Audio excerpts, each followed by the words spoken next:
ادھر ملے گی، آپ مسجد الحرام دیکھیں گے تو ادھر ملے گی، مشاعر مقدسہ دیکھیں گے تو ادھر ملے گا، مسجد اقصی دیکھیں گے تو ادھر ملے گا، طور سینہ دیکھیں گے تو ادھر ملے گا، اور انبیاء کے مراکز ولادت دیکھیں گے تو ادھر ملیں گے۔ آپ دیکھیں نا باقی پوری دنیا میں کوئی ایک جگہ بھی ہے جہاں کوئی ایک نبی پیدا ہوا۔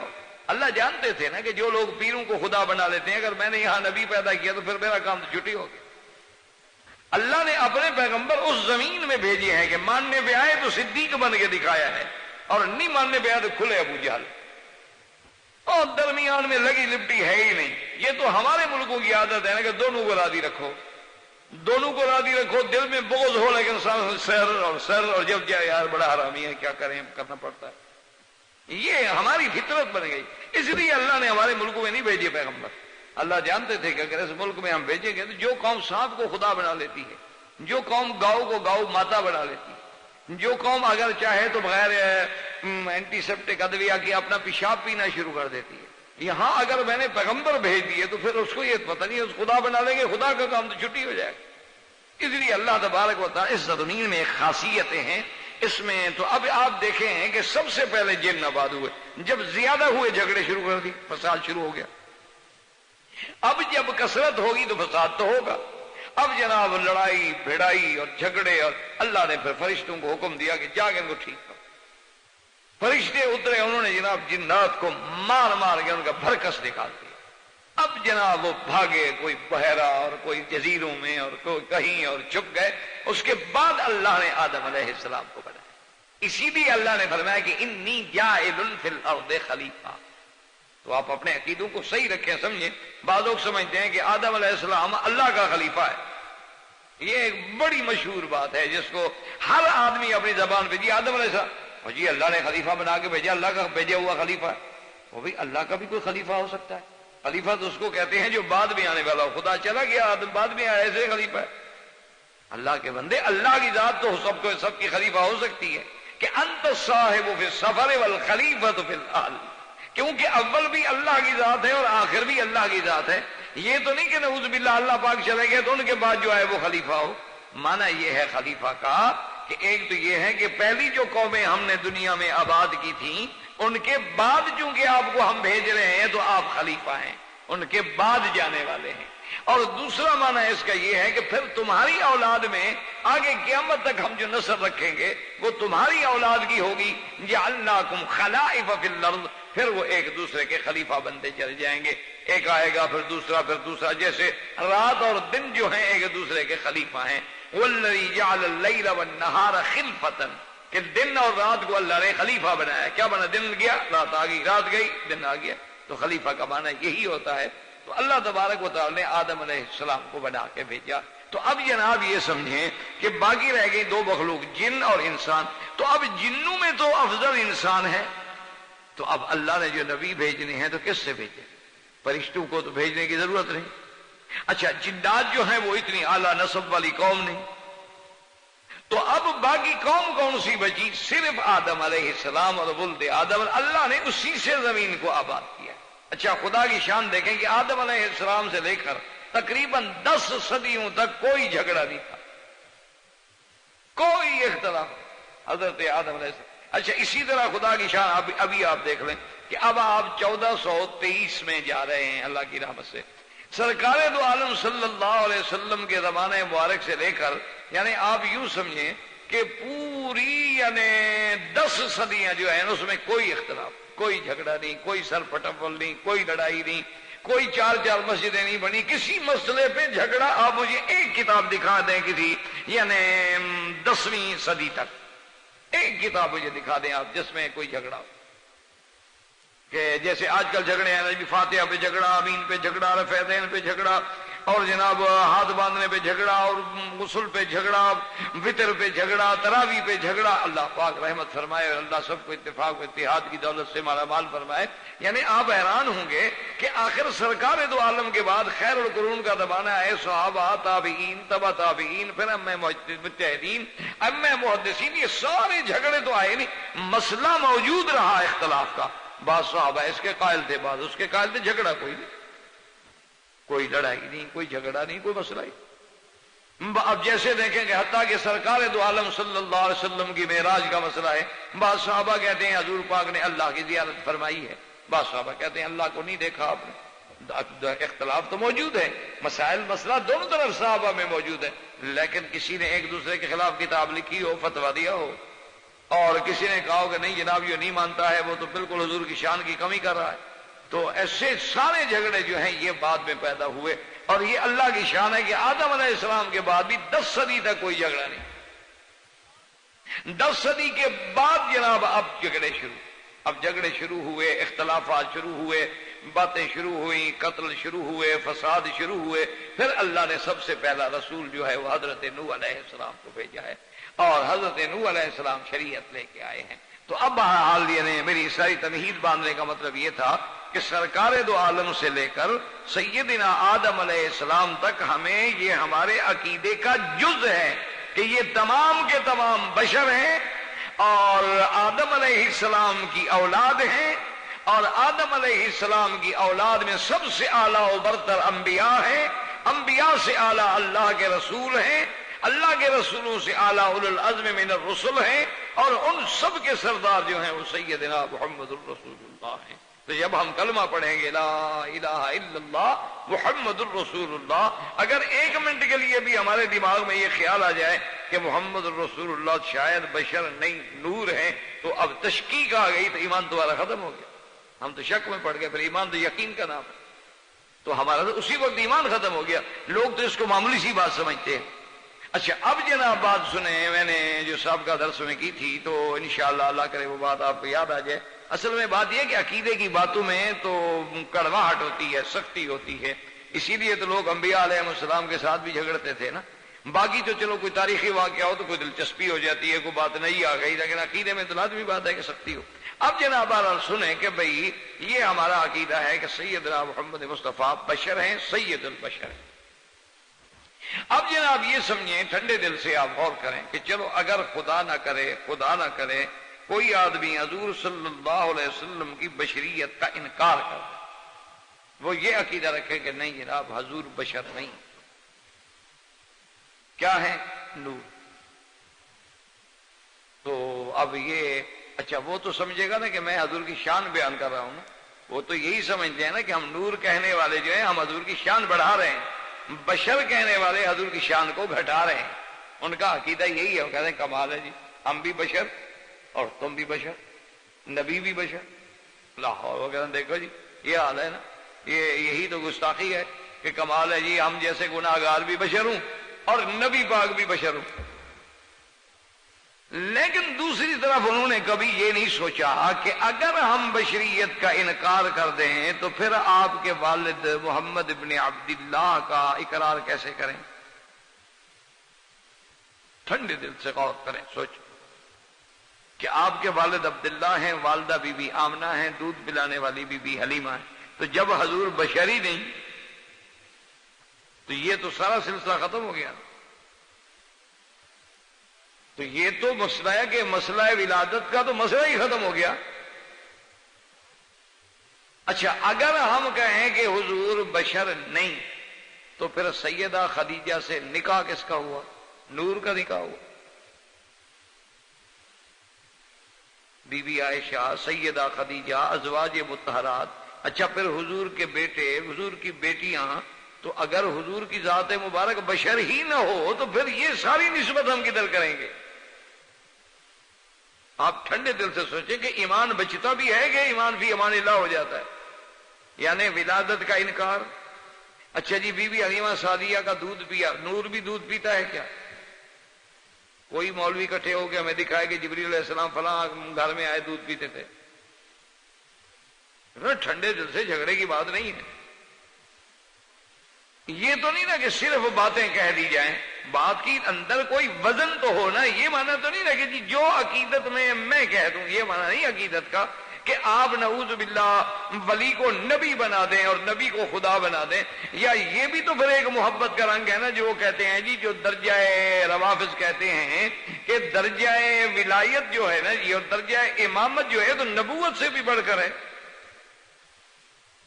وہ کہتے ہیں کہ حضرت علی تو امام ہے، اور درجہ امامت جو ہے وہ نبی سے بھی بڑھ کر ہے۔ اب یہ تو مانا نہ ہوا کہ جو جس کی مرضی آئے جو آئے وہ کہتا چلا جائے۔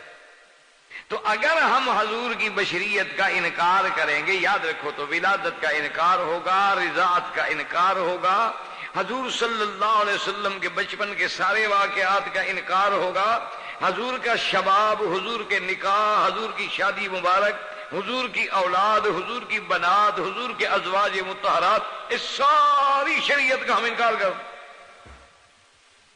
یہی تعریف ہے۔ باقی یہ کہنا جی کہ چونکہ ہم بھی بشر اور حضور بھی بشر، یہ تو کوئی بات نہیں ہوتی۔ دیکھو نا، اللہ کی شان ہے، ایک پتھر ہے جو مسجد میں لگا ہے، ایک پتھر ہے جو سڑک پہ لگا ہے، اور ایک پتھر ہے جو کعبے میں لگا ہے، تو وہ بھی پتھر۔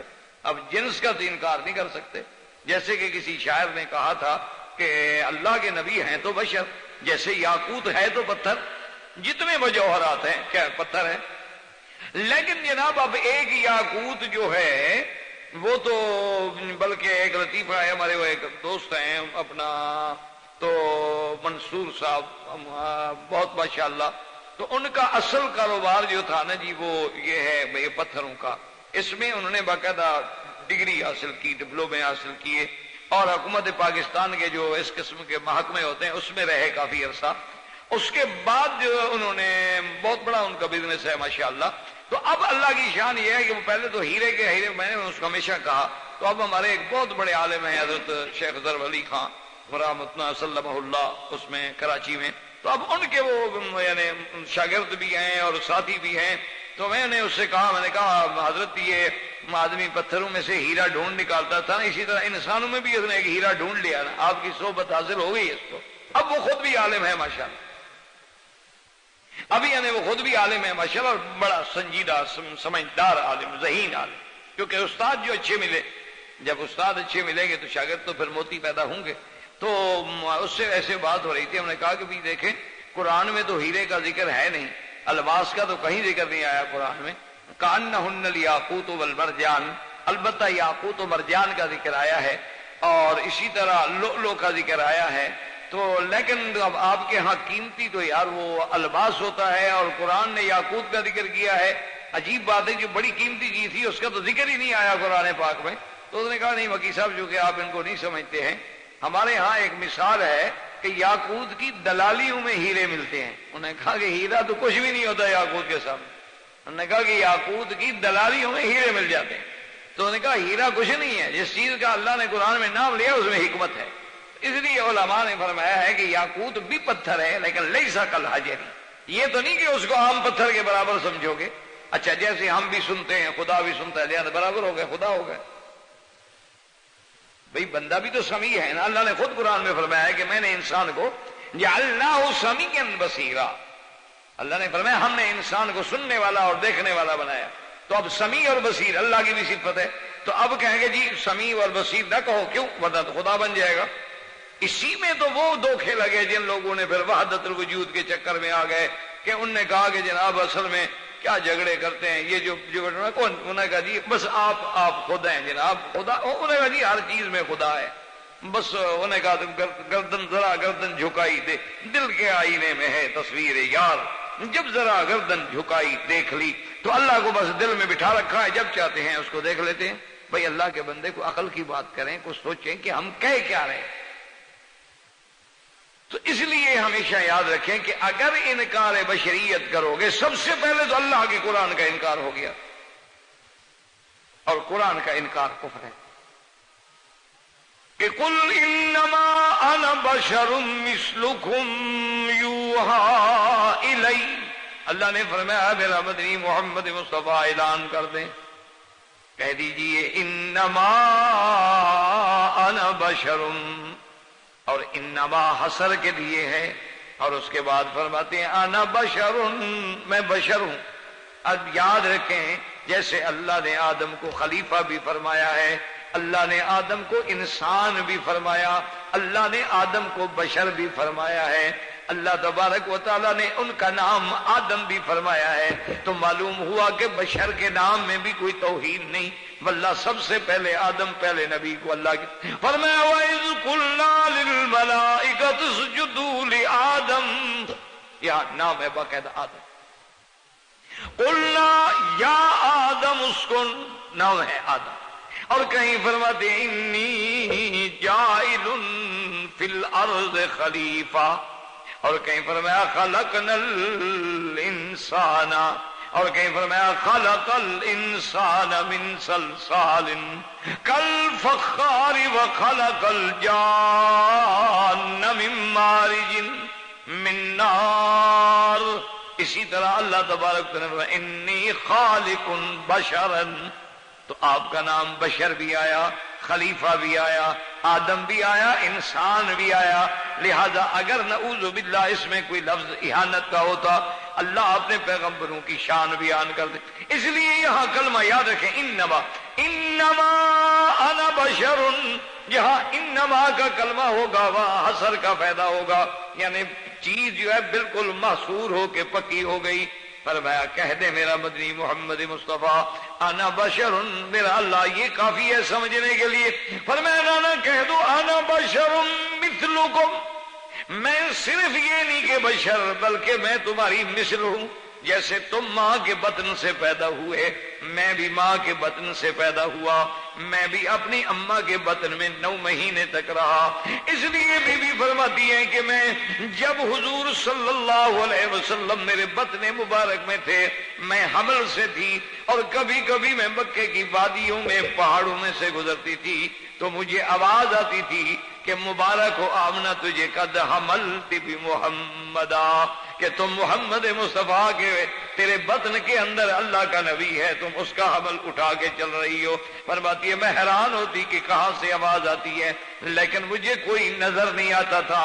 حضور نے فرمایا مثلکم، اور پھر جیسے ولادت ہوتی ہے اسی طرح بی بی کی حضور کی ولادت ہے، اس لیے ولادت کی پوری حدیثیں قرآن حدیث میں موجود ہیں، واقعات موجود ہیں کہ سرکار دو عالم کے گھر میں پیسہ نہیں، سرکار دو عالم کے گھر میں اخراجات نہیں، ابا پہلے فوت ہو گئے ہیں، بی بی آمنہ ہے یا عبد المطلب ہے، اور حضور کی ولادت کے بعد فوراً کاہن بھی دوڑے، جن بھی دوڑے، انسان بھی دوڑے آ رہے، پھر حضور کا بی بی حلیمہ کے گھر میں جانا، آپ کا دودھ پینا، مدت رضاعت پوری کرنا، پھر آپ کا شباب ہے، پھر آپ کا نکاح۔ اس لیے فرمایا میرے اللہ نے میرا مدنی اعلان کر دو انما انا بشر مثلکم، میں بشر ہوں، میں تمہاری طرح ہوں، میں جن سے بشر ہوں۔ اور فرمایا کہتے حضور نے فرمایا انا سید ولد آدم، میں آدم کی اولاد ہوں، لیکن اللہ نے مجھے آدم کی اولاد میں سردار بنایا ہے، تمام مخلوقات میں اللہ نے سب سے مجھے زیادہ شان بخشی ہے، سارا اعلان۔ اور حضور نے فرمایا انما انا بشر، جیسے اللہ نے فرمایا تھا قل انما انا بشر مثلکم، اس لیے حضور نے بھی اسی کلمے کو استعمال کیا، فرمایا انما انا بشر، لوگوں سن لو کہ میں بشر ہوں، انسان ہوں، انسا، میں بھی بھول جاتا ہوں جیسے تم بھول جاتی ہو، مجھے بھی غصہ آتا ہے جیسے تمہیں غصہ آتا ہے، تو اس لیے خیال رکھا کرو چونکہ میں بھی انسان ہوں، میں بھی بشر ہوں، میں بھی سید ولد آدم ہوں، اور میں آمنہ کا لال ہوں، میں عبداللہ کا بیٹا ہوں، میں عبد المطلب کا پوتا ہوں، میں ابی طالب کا بھتیجا ہوں، میں سیدہ خدیجہ کا شوہر ہوں۔ اللہ نے یہ سارے مقام میرے نبی کو دیے تھے تاکہ قیامت تک حضور کا ہر عمل ہمارے لیے نمونہ بن سکے۔ اگر ہم نے ایک بیٹی کے باپ کا عمل دیکھنا ہے تو پھر فاطمہ کے ابے کی جھلک دیکھو، اگر ہم نے ایک شوہر کا کردار دیکھنا ہے پھر خدیجہ کے شوہر کا کردار دیکھو، عائشہ کے شوہر کا کردار دیکھو، ایک فوجی نے سپہ سالار کا کردار دیکھنا ہے، جنگ بدر اور احد میں میرے مدنی کا کردار دیکھو، ایک آدمی نے مہاجر بن کے زندگی گزارنی ہے، حضور کی مکے سے مدینے تک ہجرت کا کردار دیکھو، اور ایک آدمی نے اگر فقر و فاقہ کی زندگی گزارنی ہے تو میرے مدنی کے پیٹ پہ پتھر باندھے ہوئے دیکھو۔ حضور کی زندگی تو نمونہ ہے، اگر ہم نے بشریت کا انکار کر دیا تو سارا دین ختم ہو گیا، سارا دین ختم ہو گیا، اسلام ختم ہو گیا، عقیدہ ختم ہو گیا۔ یہ کون سی محبت ہے؟ اچھا بعض جاہل پتہ ہے کہتے کیا ہے؟ اس کا جواب کیا دیتے کہ قل انما انا بشر مثلکم یوحی الیہ، کہتے ہیں جی وہ ایک ان کا تھا، اللہ پاک رحمت فرمائے، بہت بڑا محرف ہے۔